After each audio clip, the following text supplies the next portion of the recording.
الله الرحمن الرحيم الحمد لله رب العالمين الرحمن الرحيم مالك يوم الدين إياك نعبد وإياك نستعين اهدنا الصراط المستقيم صراط الذين أنعمت عليهم غير المغضوب عليهم ولا الضالين آمين من رب العالمين. Amin ya rabbal alamin. Bagi meneruskan majlis, saya dengan penuh takzim menyerahkan majlis ini kepada Al-Fadhil Ustaz. Silakan Ustaz. A'udzubillahi minasyaitonirrajim. Bismillahirrahmanirrahim. Assalamualaikum warahmatullahi wabarakatuh. Innal hamdalillah nahmaduhu wa nasta'inu wa nastahdihi wa nastaghfiruh wa na'udzu billahi min shururi anfusina wa min sayyiati a'malina may yahdihillahu fala mudilla lahu wa may yudlil falan tajida lahu waliyyan mursyida. Qala rabbi shrah li sadri wa yassir li amri wahlul 'uqdatam min lisani yafqahu qawli. Fa amma ba'd. Kita bersyukur pada Allah Subhanahu wa taala kerana kita diizinkan oleh Allah bertemu pada petang ini. Mudah-mudahan pertemuan kita insya-Allah akan menatijakan sesuatu yang terbaik dalam kehidupan kita, dan insya-Allah kita duduk dalam majlis ilmu ini Allah kira sebagai ibadah yang akan memberatkan neraca timbangan kita, dan seterusnya kita layak untuk beroleh syafaat Nabi sallallahu alaihi wasallam dan juga syurga Allah Subhanahu wa taala. Insya-Allah amin rabbal alamin. Terima kasih puan moderator kita, Puan Nurini, dan seterusnya pengerusi Kak Ros, dan seluruh yang mengikuti kita di Google Meet, sama ada di bumi Malaysia ataupun di luar. InsyaAllah mudah-mudahan kita semua diberikan kebaikan oleh Allah Subhanahu Wa Taala, insyaAllah. Okey, ni keberkatan hari Jumaat ni kita isi dengan ilmu, insyaAllah. Dalam malam Jumaat kita baca Yasin, kemudian pagi Jumaat kita baca surah Kahfi, ataupun kita baca surah Yasin, malam kita baca surah Kahfi. Ada kadang-kadang macam tu, ada orang baca Yasin malam Jumaat, pagi dia baca Kahfi. Ada juga yang baca Kahfi malam, pagi dia baca Yasin. Kemudian solat Jumaat, kemudian petang diisi pula dengan majlis ilmu. Masya Allah. Mudah-mudahan kita dapat yang kata Allah, yang Allah rahsiakan satu waktu yang akan dikabulkan doa tu, insya-Allah. Mudah-mudahan amin rabbal alamin.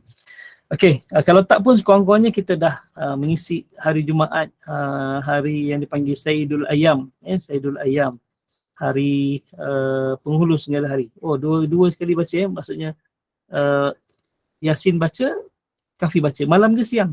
Malam Pagi Ustaz. Pagi oh masya-Allah. Kahfi dan Yasin. Oh, Kahfi dan Yasin, masya-Allah. Tahlil sekali. Tahlil sekali, masya-Allah. Alhamdulillah. Tahlil tu kalimah la ilaha illallah, bukan tahlil yang kata orang bid'ah tu kan. Kalau ada orang kata tahlil tu bid'ah, pukul dia kepala dia, sebab tahlil tu kan istilah kepada kalimah la ilaha illallah kan. Jadi kalau dia kata tahlil tu bid'ah, pukul je dia, sebab mana kalimah la ilaha illallah tu bid'ah? Tak bid'ah lagipun kita baca tahlil kan, kita baca Al-Quran, kita baca. Boleh pukul dia Ustaz? Boleh pukul. InsyaAllah. Okey, sebenarnya saya bersedia hari ini, boleh juga nak bincang buku biografi, tapi baik kita selesaikan dulu tajuk supaya nak menimbulkan rasa cinta kita pada Nabi sallallahu alaihi wasallam. Allahumma salli ala sayyidina Muhammad. Kita bicara dulu tentang Rasulullah sallallahu alaihi wasallam di dalam Al-Quran. Yang lepas kita dah bincangkan tentang bagaimana pengorbanan, keperitan, ujian yang dihadapi oleh Nabi SAW untuk jadi contoh pada kita. Kita dah bincang tentang bila Nabi Allah buktikan dalam Al-Quran, dalam surah Al-Ahzab, bahawa tidak ada lagi Nabi selepas Nabi Muhammad. Nabi Muhammad adalah Rasul Allah dan penutup bagi segala Nabi. Bukan sekadar turun ayat Al-Quran, tetapi Allah wafatkan anak lelaki Nabi dalam usia yang kecil, sehingga Nabi digelarkan Abtar oleh orang-orang Arab ketika itu. Maksudnya lelaki yang bernasib malang kerana terputus keturunannya. Lepas tu yang kali kedua kita sambung sikit dengan kisah Zaid bin Harithah. Terima kasih.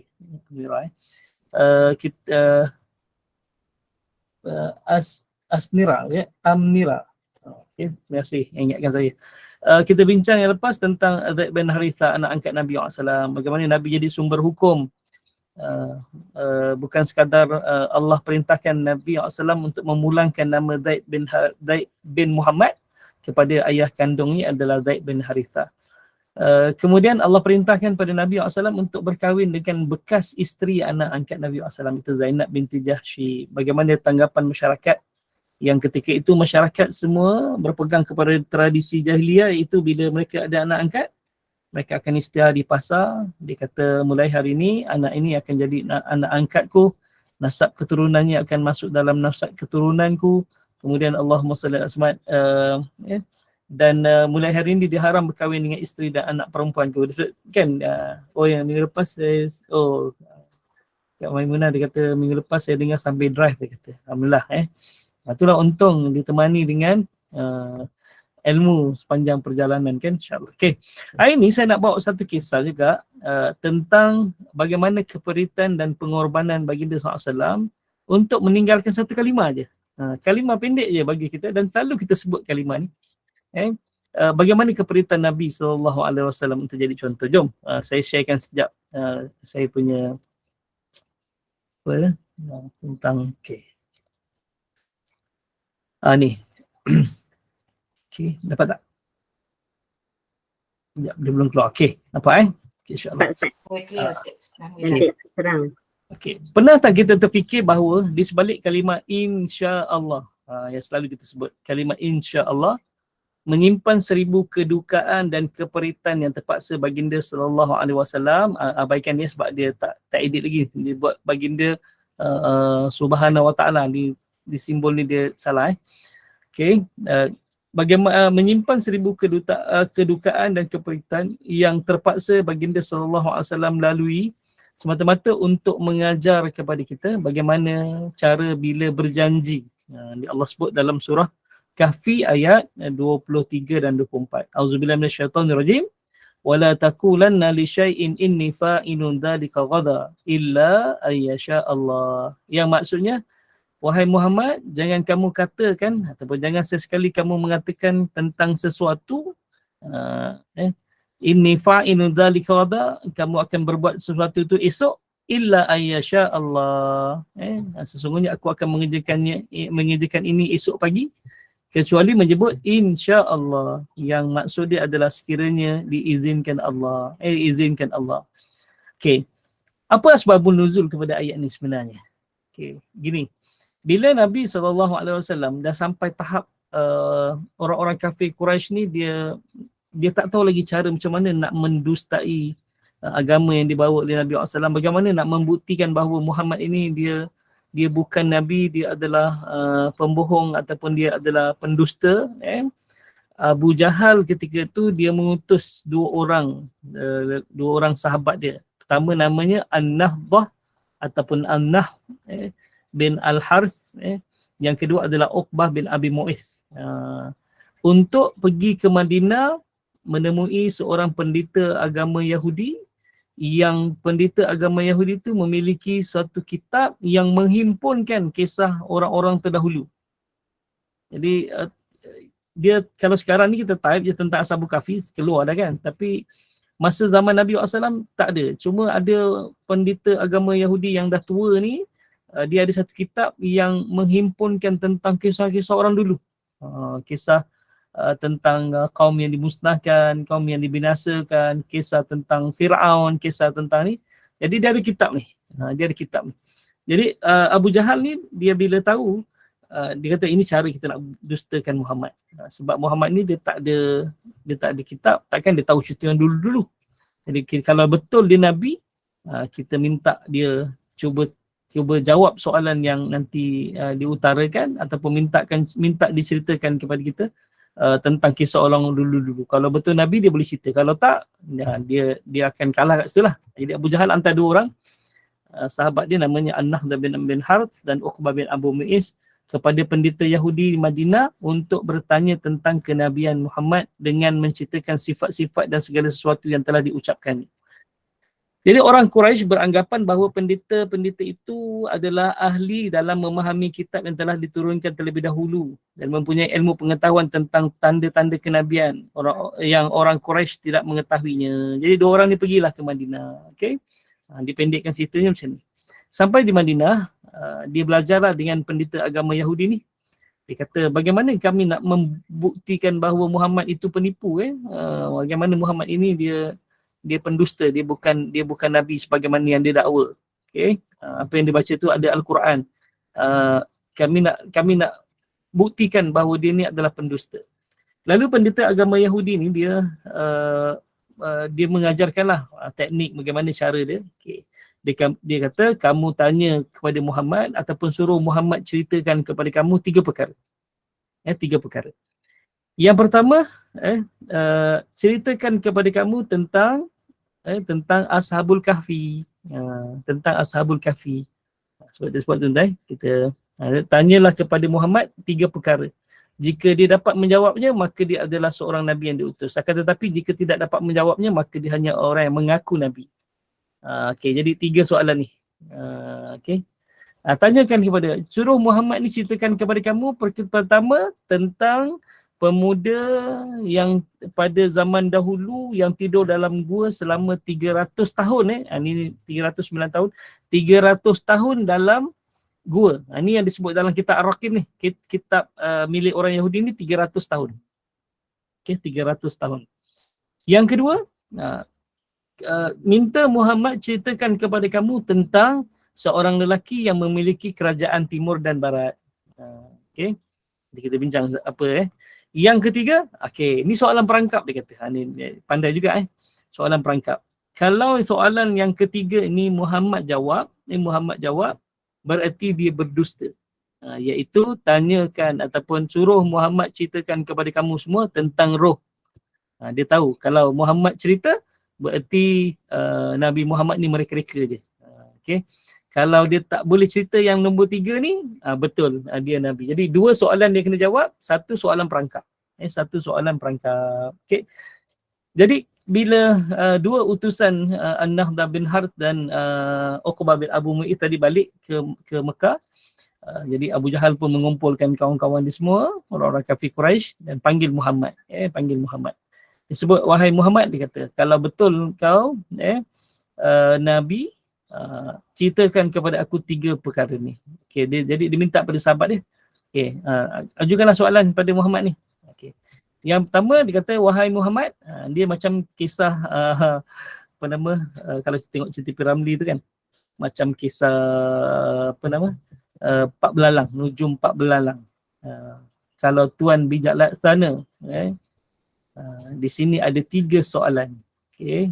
Soalan yang pertama, ada 2 ekor itik, tolong tunjukkan saya mana jantan, mana betina. Kan? Ketiga soalan juga kan. Okay. Dia nak ujilah ilmu ahli nujum Pak Belalang ni. Sedangkan ahli nujum Pak Belalang, ahli nujum yang temberang kan. Lagu dia mula-mula tu kan. Okay. Dia temberang je. Okay. Jadi dia dapat tu pun sebab belalang anak dia nak pergi curi sampan, nak lari. Sebab dia tak mampu nak jawab dah. Belalang tu dapat tahu. Sebab dia cerita dalam atas kapal tu masing-masing beri jawapan lah kepada soalan tu. Sebab itu Pak Belalang tak lari, buat-buat macam pandai. Sebab dia dah tahu dah tentang tu kan. Pertama itik tu. Yang kedua kayu yang telah diraut cantik, kemas. Mana pangkal dan mana hujungnya. Kan, mana pangkal, mana hujungnya. Yang ketiga, soalan yang kadang-kadang, jarang-jarang. Banyak tu kan. Tu 3 soalan tu. Tapi baginda Masai tu dia tak puas hati kan. Baginda Masai dia tak puas hati. Okay. Yang last Belalang. Okay, yang satu lagi soalan ni. 3 soalan. Dia satu lagi. Di manakah terletaknya kekuatan Datuk Laksmana Hantua? Di tenaganya kah? Di kerisnya kah kan? Disebut kan. Yang tu dia terletak pada huruf ta kan. Okay. Jadi Nabi SAW, kalau kita nak tengok situasi tu, ini cerita lawak je lah. Tapi yang ni benar-benar dia nak buktikan bahawa Nabi Muhammad ni adalah pendusta. Takkan Muhammad tahu tentang cerita orang dulu-dulu. Dia pun hidup, bukanlah pernah hidup pada zaman macam Nabi Musa ke, zaman Fir'aun ke, zaman sebelum-sebelum tu, tak pernah. Okay. Allahumma salli ala Muhammad. Jadi dia tanya 3 soalan. Jadi kata, kalau kamu betul wahai Muhammad, seorang Nabi dan apa yang kamu sampaikan kepada kami ini adalah Al-Quran daripada Allah, ceritakan kepada kami 3 perkara. Yang pertama, ceritakan kepada kami tentang pemuda yang tidur dalam gua 300 tahun lamanya. Okey. Kan Allah akhirnya sebut dalam Al-Quran tu kan, wazdadu tis'a, dan tambah lagi 9. Jadi yang betulnya 309 tahun. Dalam kitab milik Yahudi tadi tu pun dia sebut 300 tahun, tapi Allah betulkan kan. Allah kata 309 tahun, bukan 300 tahun 309 tahun. Itu dia sebut tentang tu. Okey. Jadi Allahumma salli ala Muhammad. Dia sebut tentang surah Al-Waqi'ah. Surah Al-Kahfi. Kalau kita nak rujuk surah Kahfi semua disebut dalam ni. Okey. Okey, insya-Allah. Okey. Yang kedua, kalau kamu betul Nabi wahai Muhammad dan apa yang kamu bawa ni adalah Al-Quran, dia kata, ceritakan kepada kami tentang seorang lelaki yang memiliki kerajaan timur dan barat. Okey. Yang ketiga adalah kalau kamu betul seorang Nabi, ceritakan kepada kami tentang roh. Okey. Kita kata kesilapan sebab Nabi ni manusia biasa akan melakukan kesilapan. Tapi Nabi dia maksum daripada dosa. Jadi kalau kita berjanji tak sebut insya-Allah dosa tak dosa kan. Cuma kita tersilap. Nabi SAW dia kata okey, esok aku akan jawab. Sebab Nabi confident bahawa malaikat Jibril akan datang bawakan ketiga-tiga jawapan tu kepada Nabi SAW. Okay. Macam kita tengok Piramli, dia kan confident. Sebab dia siap macam ni kan, sebab dia tahu dah jawapan dia, dah tahu jawapan dia. Jadi Nabi SAW pun dia kata mesti Jibril datang sekejap lagi. Kalau tak pun malam nanti Jibril akan datang berikan jawapan kepada tiga-tiga soalan ni. Jadi besok dia akan jawab lah.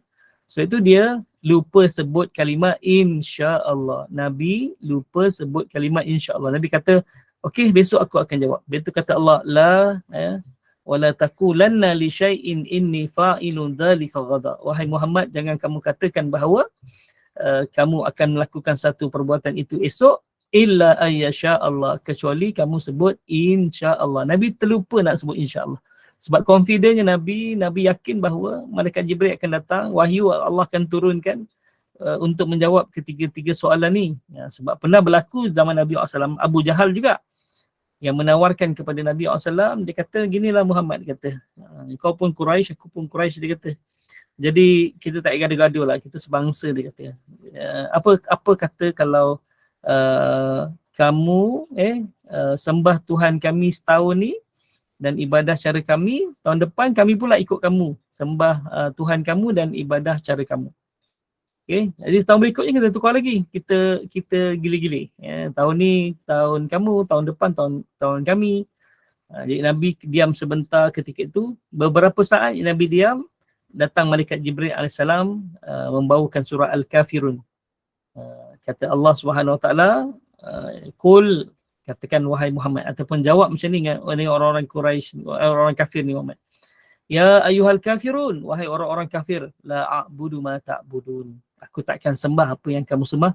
Wala antum a'biduna ma a'bud, dan kamu juga takkan sembah apa yang aku sembah. Ulang 2 kali ayat tu dan kemudian Nabi tutup, lakum dinukum, bagi kamu agama kamu, waliyadin, bagi aku agama aku. Okey. Itu beberapa saatnya Nabi diam, malaikat Jibril datang terus membawakan ayat itu. Bermaksud apa? Bermaksud Al-Quran ni dah ada sebelum berlaku peristiwa itu. Sebab semua jawapannya ada dalam Al-Quran. Semua jawapannya ada dalam Al-Quran. Tinggal kerja malaikat Jibril ni adalah turunkan kepada Nabi SAW. Pertama mengikut perintah daripada Allah. Yang kedua adalah ikut peristiwa. Ini peristiwa macam ni kan. Dia terus ada dah siap ayatnya dalam Al-Quran untuk menjawab persoalan orang kafir tersebut kan. Jadi Nabi pun berpendapat bahawa paling lambat pun malam ni lah malaikat Jibril akan berikan jawapan ketiga-tiga itu. Sebab itu dia dengan confident dia sebut okey besok aku akan jawab. Tapi Nabi lupa sebut kalimah insya-Allah. Kalimah insya-Allah. Okey, apa yang berlaku pada Nabi SAW? Oleh kerana Nabi SAW tidak menyebut kalimat insya-Allah, wahyu tertahan, kata Ibnu Abbas, selama 15 hari 15 malam. Wahyu tertahan selama 15 hari 15 malam. Jadi bayangkan Nabi SAW tunggu-tunggu wahyu, tunggu-tunggu malaikat Jibril tak datang pun bawakan ketiga-tiga jawapan tu. Sedangkan Nabi dah berjanji dah dengan orang-orang kafir Quraisy ni, besok Nabi akan jawab. Bagaimana perasaan Nabi ketika tu? Nabi, yalah, kalau kita pun dah janji besok tak boleh tunai, gelabah kita kan. Malu kita nak keluar kan. Malu kita nak keluar. Jadi Allah SWT, itu yang berlaku pada Nabi SAW. Nabi keluar besok paginya, orang Quraisy dah kumpul lah semua nak dengar jawapan Nabi SAW. Dia bukan nak dengar jawapan pun. Sebenarnya, dia nak ada yang momen ketika mana Nabi tak boleh jawab. Nabi akan malu, Nabi akan dikutuk, Nabi akan dihina, Nabi akan dicerca. Dia nak ada masa situasi tu. Bukan nak dengar jawapan pun. Dia tahu Muhammad takkan boleh jawab. Muhammad takkan boleh jawab. Muhammad ni tak pernah keluar daripada Mekah. Itu pun sewaktu 12 tahun dia kecil lagi, dia nak ikut pakcik dia berniaga, tak sampai ke Syam pun. Tak sampai ke Syam pun, tak patah balik kan. Jadi Muhammad ni tak nak keluar. Jadi kalau tak keluar, mana dia dapat maklumat-maklumat semua tu? Kalau kita kan sekarang di Google kan. Nabi SAW tak ada Google, mana nak search kat Google nak cari tentang tiga-tiga jawapan ni kan. Okay. Jadi dia kata confirm Muhammad tak boleh jawab. Jadi dia datang kumpul ramai-ramai ni untuk menyaksikan momen yang Nabi tu malu, Nabi tu gabrah, Nabi tu gelabah, Nabi tu akan dimalukan sebab Nabi tak boleh jawab ketiga-tiga soalan ni. Nabi keluarlah, orang-orang Quraisy dah kumpul lah. Lalu di hadapan orang Quraisy, semua juga, Muhammad, kau janji hari ni nak cerita, nak jawab tiga-tiga soalan tu. Bila kau nak jawab ni? Lepas tu berkatalah kawan dia seorang tu, dia kata, tak apa, kita bagi tempoh dia kan, dia jawab hari ni, bukan dia jawab pagi ni, dia jawab hari ni. Jadi hari ni sampai petang lah nanti, kita bagi tempoh dia petang. Dia petang, orang Quraisy kumpul lagi. Nabi pun lalu, Nabi nak pergi pasar, nak pergi masjid, Nabi lalu. Ketika tu Allahumma salli alaihi orang Quraisy sekali lagi, Muhammad dah petang ni, bila kau nak cerita ni? Okay. Nabi terus balik rumah. Okay, tak dapat jawapan lagi, tunggu mana malaikat Jibril tak datang bawakan wahyu daripada Allah Subhanahu Wa Taala. Merintih Nabi sampai tengah malam, ya Allah, kenapa tak ada lagi jawapan ni kan? Besok dah hari kedua dah, pasti orang-orang Quraisy marah, dan orang Quraisy pasti akan tuduh dia ni pendusta. Okay, besok pagi keluar, bermulalah hari kedua, Nabi dicerca, kau memang pembohong lah Muhammad, kau memang pendusta lah Muhammad. Kau bukan Nabi, kau adalah orang gila, dia kata kan. Dia kutuk Nabi SAW.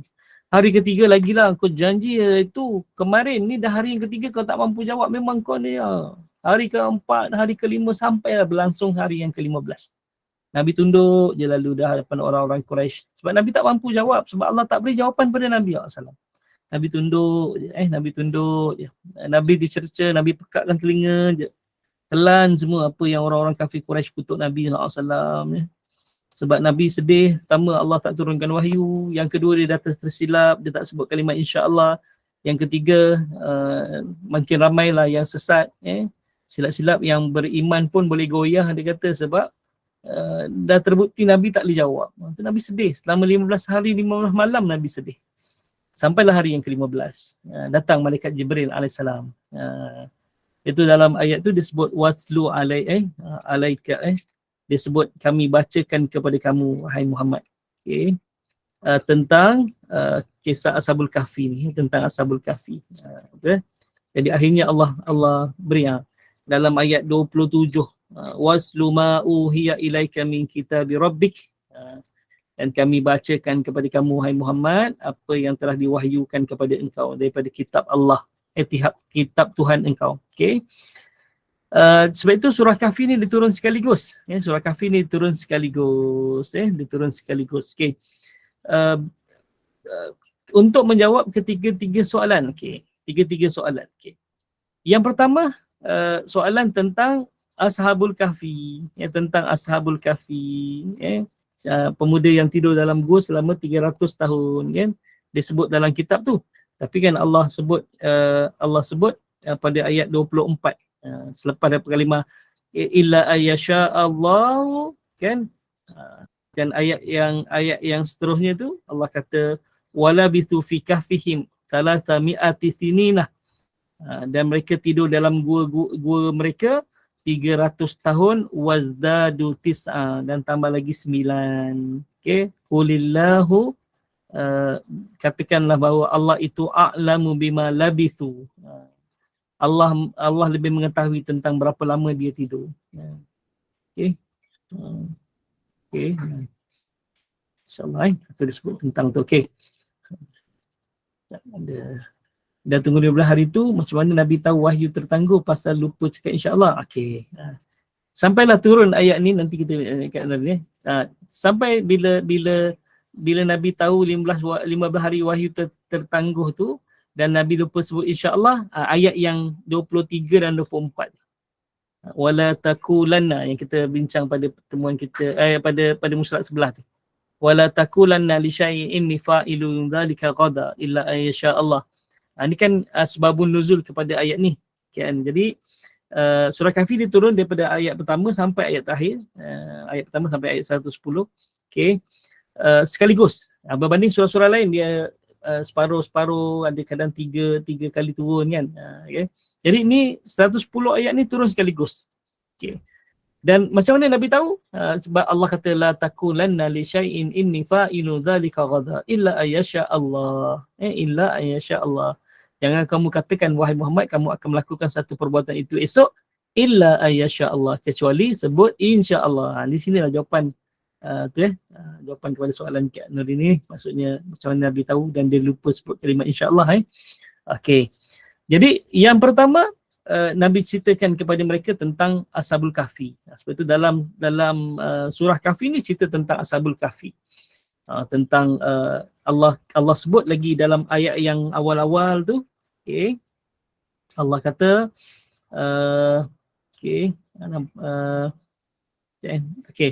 ayat yang ke-9. Kalau di Quran boleh buka.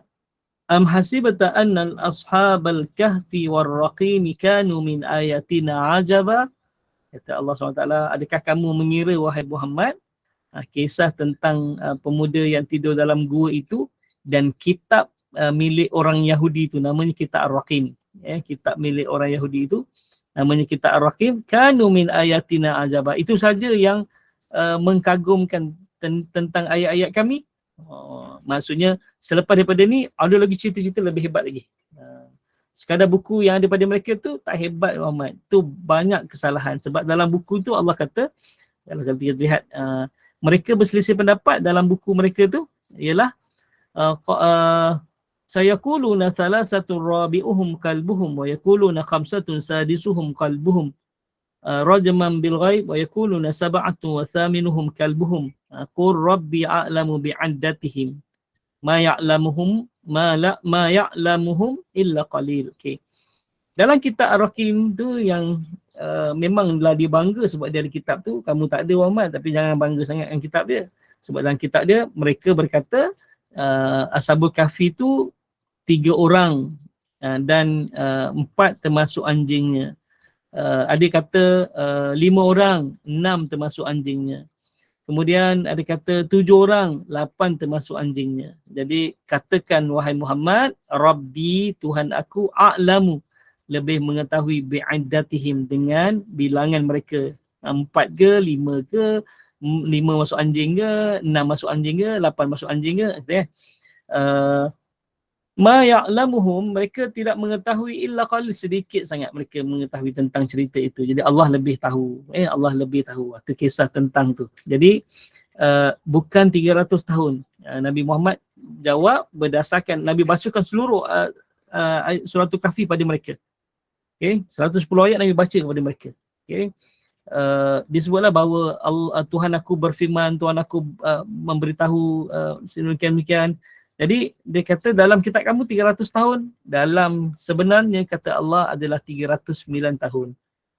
Qulillahu a'lamu, katakan Muhammad bahawa Allah lebih mengetahui bima labithu, dengan berapa lama mereka tidur. Okey.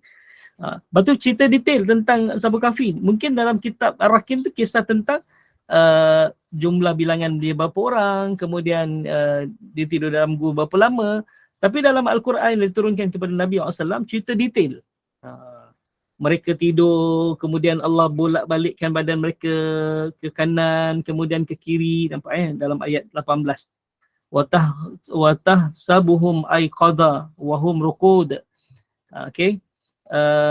Mereka kalau orang melihat mereka, mereka kata, mereka menyangka bahawa mereka tak tidur. Sebab nuqallibuhum zatal yamini wa zatal shimal. Kami bolak balikkan, kadang-kadang dia mengiring ke kanan, kadang-kadang dia mengiring ke kiri.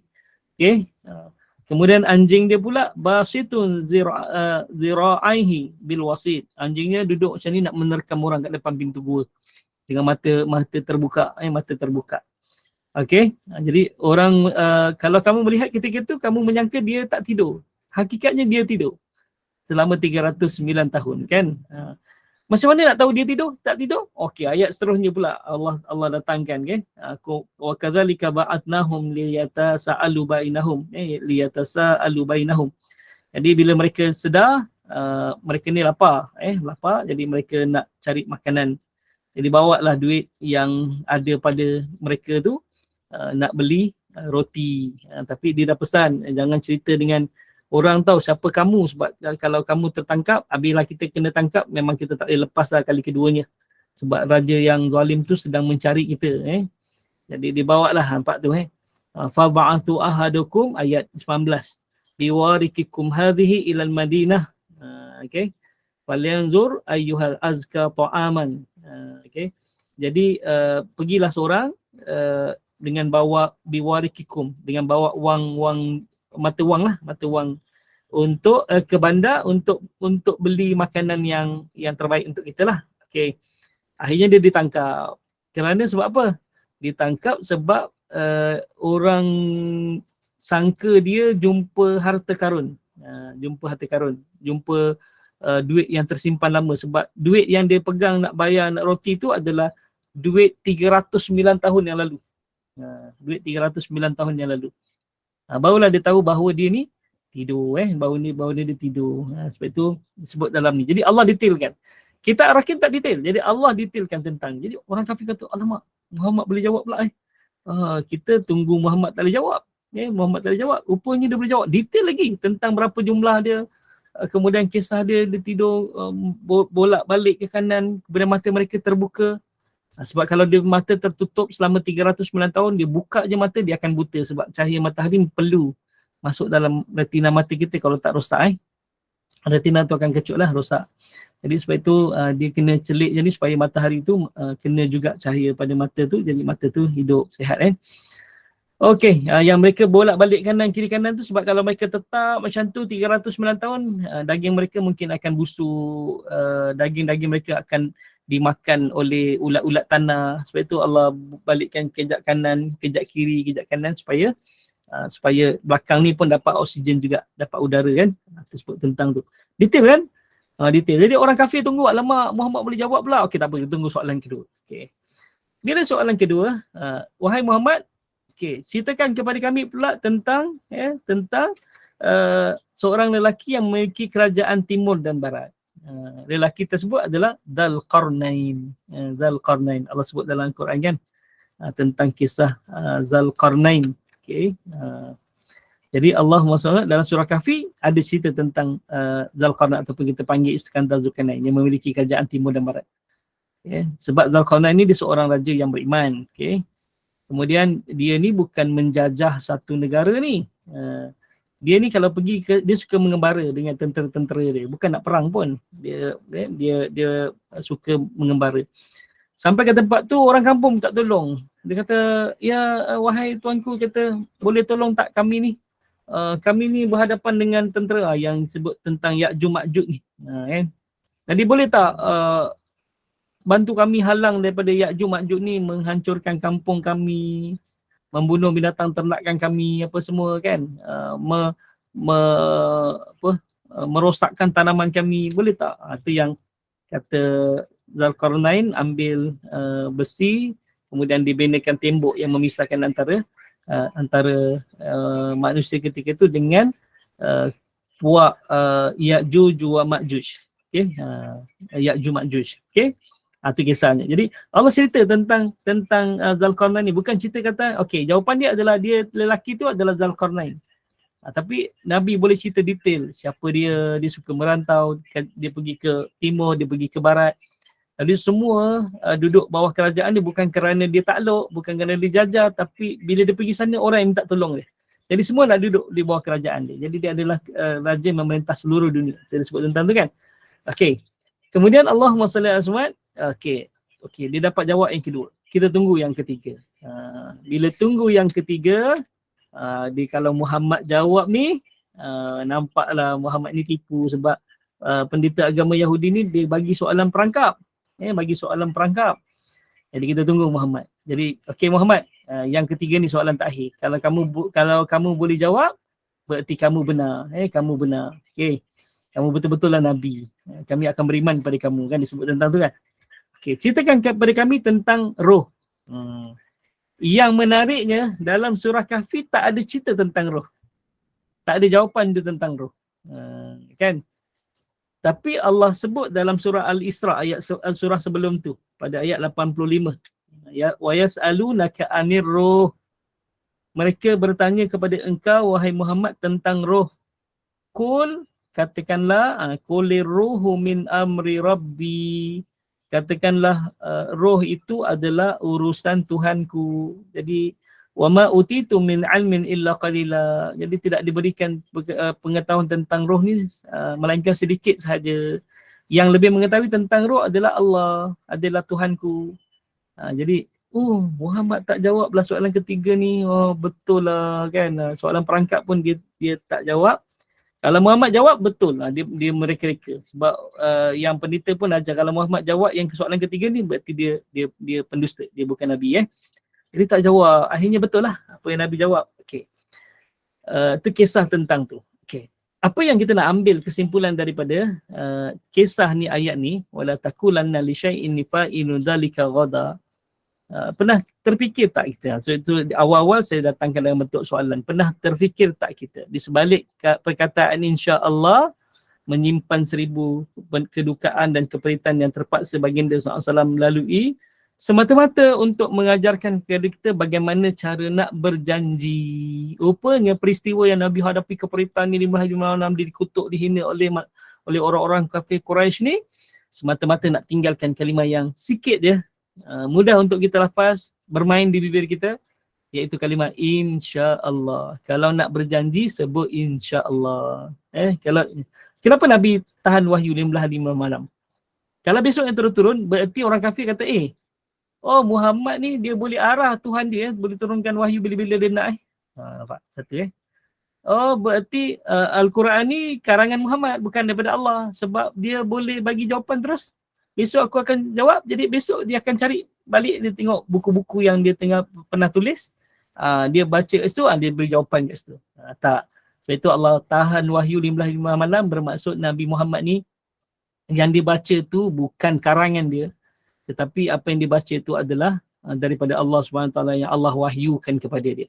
Sebab itu Allah sebut dalam Al-Quran, disebut bahawa Allahumma salli ala sayyidina in huwa illa wahyun yuha wa ma yantiqu anil hawa. Nabi Muhammad ni bukan bercakap, bukan berkata-kata ikut kehendak diri dia. In huwa illa wahyun yuha. Apa yang diperkatakan oleh Nabi SAW adalah semata-mata wahyu yang diwahyukan kepadanya, kepada dia. Jadi semua wahyu. Okey, itu. Jadi kalimat insya-Allah. Okey, apa yang saya nak sentuh sikit di akhir ni, pukul 6 dah. Insya-Allah tak perasan kita kalimat insya-Allah ni selalu main kat mulut kita. Bila datang rumah akak ni, tengoklah insya-Allah. Tengoklah insya-Allah. Besok datang tak ni? Insya-Allah lah. Insya-Allah lah. Okey. Sampai kita masyarakat Melayu kita ni, insya-Allah ni ada dua makna. Yang pertama, kalau disebut insya-Allah, bukan maksudnya jika diizinkan oleh Allah. Insya-Allah ni dia akan tanya, insya-Allah boleh ke, insya-Allah tak boleh ni. Besok meeting datang insya-Allah, insya-Allah, insya-Allah. Kau ni insya-Allah boleh ke, insya-Allah tak boleh ni. Sampai kita sampai tahap tu. Sebab kita selalu meremehkan, kita tak tahu nilai kalimat insya-Allah, kita tak tahu peristiwa di sebalik perkataan insya-Allah. Kadang-kadang kita gunakan sebagai lafaz untuk berlepas diri. Lagi-lagi nak bayar hutang lah. Intan Al-Jafri kata, insya-Allah tak pergi. Dah insya-Allah tak pergi. InsyaAllah sekiranya Allah mengizinkan, berarti dia yang lebih berkuasa daripada Allah. InsyaAllah lah tak pergi. Kan, kalau kita jawapan insyaAllah, kalau Allah izinkan aku datang, datanglah aku. Kalau Allah tak izinkan, aku ni tak dikuasa. Jadi Allah yang berkuasa atas kita semua. Jadi insyaAllah aku akan datang insyaAllah. Kalau Allah izinkan. Tapi kalau Allah tak izin, kamu yang redha lah. Macam tu kan. Macam ada satu peristiwa yang berlaku pada saya lah. Dia datang daripada kampung, saya datang daripada Johor, kawan lama. Dia nak singgah rumah, nak beraya lah. Dia dah beritahu awal lah. Kita pun kata okey lah insyaAllah. Jemputlah silakan. Kita pun masak lah. Dah sampai lagi macam lebih kurang dalam 10 minit. Dia kata okey Ustaz, lagi 10 minit saya sampai rumah Ustaz. Dia pakai base lah. Tiba-tiba dekat kawasan ni mungkin line talian telefon dia mungkin hilang, tak ada coverage. Tiba-tiba base tu tak dapat cari kat rumah dia. Jadi dia pun jalan. Termasuk tol, terkeluar tol balik dan turun highway, dan highway tu menghala balik ke Johor. Lepas tu dia telefon, Allah Syah, nak minta maaf ni, macam mana anda cari rumah tak jumpa, base tiba-tiba hang dia. Anda pun main jalannya, tiba-tiba masuk highway, dia turun highway ke JB dah ni. Sure dah ni. Tak apalah, tak ada rezeki. Jadi yang masak tadi tu buat sarapan pagi esok, hantar rumah makcik saya kat belakang. Jadi kita tak boleh nak marah sebab dia kata insya-Allah, sekiranya Allah izin.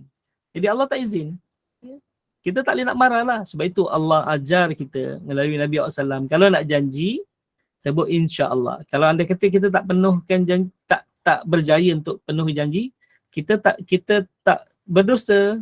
Dan orang yang kita janji tu pun tak boleh nak marah sebab ini semua adalah kehendak Allah. Kehendak Allah, bukan kehendak dia. Jadi kena berlapang dada. Sebab tu. Tapi malangnya kita pula, bila kita sebut kalimat insya-Allah ni, kita gunakan pula sebagai alasan. Ni lagi-lagi nak bayar hutang lah. Syekh, dia datang masuk mula-mula nak pinjam tu, Ana nak pinjam duit entah 3 hari je. Nanti hari Isnin Ana bayar. Dia pinjam hari Jumaat, Selasa, Rabu, Sabtu, Ahad, Isnin dia kata. 3 hari je, 3 hari. Ana memang nak gunakan ni. 3 hari nak bayar, insya-Allah. InsyaAllah. 3 hari je nak pinjam. Isnin nak bayar. Kita pun bagilah. Bagi bukan sikit-sikit kadang-kadang. Bagi dalam 5,000 contohnya. Kita bagi 5,000. Isnin dia bayar. Okay. Isnin bayar. Bila kita kata, Syekh, Isnin ni, kita janji nak bayar hari ni. Kan anda sebut insyaAllah. Sebenarnya nak lepas diri je. Okey lah gini. Anda pun patutnya dapat duit hari ni, tapi tak dapat pula, dia kata. Anda rasa dalam minggu depan, hari Isnin minggu depan kot anda ni. Jadi insyaAllah minggu depan anda bayar. Bila minggu depan saya ni, anda kata Isnin minggu depan ni, anda nak pakai duit tu. Allah, itulah anda ni, gini ni. InsyaAllah ujung bulan ni lah pakai duit gaji anda bayar. Nampak? Kita gunakan kalimat insyaAllah semata-mata nak berlepas saja daripada janji dan lepas nak bayar hutang, nak kita tak nak datang tapi kata tengoklah insyaAllah lah, gitu kan, kita buat macam tu. Malah aku datang rumah aku pun tak datang kan, insyaAllah lah, tengoklah insyaAllah, kita buat macam tu kan. Tapi di sebalik kalimat insyaAllah tu, Nabi menghadapi keperitan cercaan daripada orang-orang kafir Quraisy 15 hari 15 malam lamanya. Nabi keluar, Nabi tunduk je. Nabi pekatkan telinga je bila orang kafir kutuk-kutuk Nabi SAW kata nak jawab esok. Tapi hari ni dah hari ketiga, dah hari keempat, dah hari ke-10, hari ke-11, hari 12, hari ke-13, hari ke-14, hari ke-15. Setiap hari Nabi dikutuk oleh orang-orang Quraisy kerana kalimah insya-Allah. Itulah keperitannya. Sebab itu kalimah insya-Allah ni ada roh sebenarnya. Bila kita nak berjanji, tanamkan dalam hati kita bahawa jika diizinkan oleh Allah. Jadi bila diizinkan oleh Allah, orang tak tanya insya-Allah boleh ke, insya-Allah tak boleh. Kita akan pegang bahawa kalau diizinkan oleh Allah, aku akan datang. Tapi kalau anda kata tak izin, kamu jangan marah. Kamu jangan marah macam tu insya-Allah. Jadi itulah keperitan di sebalik kalimah insya-Allah. Sepatutnya bila kita lafazkan kalimah insya-Allah, kita bayangkan bagaimana keperitan Nabi SAW untuk semata-mata tinggalkan kalimah insya-Allah kepada umatnya, nak mengajar kepada umatnya, kalau berjanji sebut insya-Allah. Jadi cukup sekadar itu. Mudah-mudahan ada kesedaran pada kita semua. Ustaz nak tanya boleh? Ya, silakan. Ustaz, apa beza biiznillah dengan insya-Allah tu? Apakah sama je makna dia? Sama je, tapi biiznillah dengan izin Allah. Kalau insya-Allah ini kita meletakkan sepenuhnya pada Allah, iaitu sekiranya, sekiranya syaa telah dikendaki Allah. Kalau biiznillah contohnya kita dah berjaya, contohnya kita dah sampai juga kau alhamdulillah, biiznillah, maksudnya dengan izin Allah aku dah sampai lah. Okey, dengan izin Allah aku sampai. Tapi kalimat insya-Allah ni kita tak tahu lagi kita boleh ke tak boleh. Sekiranya syaa maksudnya Allah telah kendaki. Sebab dalam surah Luqman ayat 34 ayat akhir tu kan ada 5 rahsia Allah kan. Pertama, mata taqumus saah, bila berlakunya kiamat, okey. Kemudian Allahumma salli kalau kita rujuk dalam surah Al-Waqiah, okey. Yang kedua, jumlah hujan yang turun, berapa yang turun, okey. Berapa titis yang turun, okey. Kemudian Allahumma salli yang ketiga adalah apa yang ada dalam rahim. Apa yang ada dalam rahim ibu tu tak ada seorang pun manusia tahu apa yang ada dalam rahim jantinanya, walaupun sekarang ada teknologi 4G lah, 3D lah dan seumpamanya kan. Okey. Yang keempat Allah kata wa mata dari nafsum madza taksibu ghada. Tak ada seorang pun manusia yang tahu apa yang bakal dia buat esok. Ini antara rahsia Allah. Kita buat esok ni, okey, kita tak tahu apa yang kita buat esok. Sebab itu kata Allah wa mata dari nafsun. Tak ada seorang pun manusia yang tahu madza taksibu ghada, apa yang akan dibuat esok. Okey. Yang seterusnya wa mata dari nafsum bi ayyi ardin tamut. Sesungguhnya tak ada seorang wa mata dari, tak ada seorang pun manusia yang tahu di bumi mana dia akan dimatikan oleh Allah. Jadi innallaha alimun khabir. Sesungguhnya Allah Maha mengetahui, khabir lagi maha mengetahui lah, maha berpengalaman macam tu Cuba sebut tentu. Jadi kalau kita buat tu, besok kita pun tak tahu. Kalau buat berarti di bawah perancangan Allah Subhanahu Wa Taala. Jadi sebab itulah kena sebut insya-Allah, sekiranya telah dikehendaki Allah. Kalau biiznillah, dengan izin Allah kita dah sampai, alhamdulillah. Dengan izin Allah kita dah sampai dah. Boleh juga kita kata biiznillah, dengan keizinan Allah besok aku akan sampai. Tapi yang disyariatkan oleh Allah, oleh Nabi SAW, bila kita berjanji, Nabi ajar kita adalah sebut kalimat insya-Allah. Biiznillah ni dia datang daripada bahasa-bahasa perbualan kita, bukan datangnya daripada yang Nabi ajar kita, insya-Allah. Okey. Alhamdulillah. Assalamualaikum Ustaz. Waalaikumsalam. Alhamdulillah, hari ni daripada tadabbur kisah di sebalik kalimah insya-Allah ni. Sebab sebelum ni ada beberapa kali lah juga pernah ikuti kan tentang kalimah insya-Allah dalam surah Al-Kahfi ni. Penerangan Ustaz petang ni yang saya nampak, alhamdulillah sangat, sebab kalimah insya-Allah ni adab antara hamba dengan Allah. Bila Betul. kita menyatakan dengan kebergantungan sepenuhnya, sebab kita tak tahu apa yang akan berlaku. Makanya selama ni yang kita nampak insya-Allah ni lebih kepada manusia dengan manusia kan. Tapi bila Ustaz terangkan petang ni, masya-Allah saya nampak benda tu. Makna kita tak boleh nak mengatakan sesuatu melainkan dengan hati kita betul bergantung sepenuhnya dengan Allah. Apa Betul. juga kehendak Allah kan, bukan pandai-pandai. Dan bila Ustaz jelaskan pula biiznillah tadi tu, saya rasa seolah-olah adabnya kita berterima kasih atas izin Allah benda tu telah berlaku dengan baik. Alhamdulillah, terima kasih banyak Ustaz. Penerangan baik sangat. Alhamdulillah. Maksudnya apa yang kita bincang petang ni dipahami dengan terbaik. Alhamdulillah. Okey, insya-Allah. Terima kasih semua. Okey. Kalau tak ada apa-apa, kita tangguh dulu pada petang ni. InsyaAllah kita jumpa lagi untuk pertemuan kita datang. InsyaAllah. Sekiranya diizinkan oleh Allah, kita jumpa lagi untuk pertemuan kita datang. InsyaAllah. InsyaAllah. Jadi aku qouli hadza wa astaghfirullah li wa lakum. Assalamualaikum warahmatullahi wabarakatuh. Assalamualaikum warahmatullahi wabarakatuh. Alhamdulillah, syukur kita pada Allah. Kuliah asar kita berjalan lancar. Banyak yang Ustaz share pengetahuan tentang ilmu yang menambahkan ilmu pengetahuan kita. Semua yang boleh dimanfaatkan untuk disampaikan kepada orang lain. InsyaAllah. InsyaAllah. Walaupun kalimah tu pendek tetapi sangat berat rupanya Ustaz. Ya.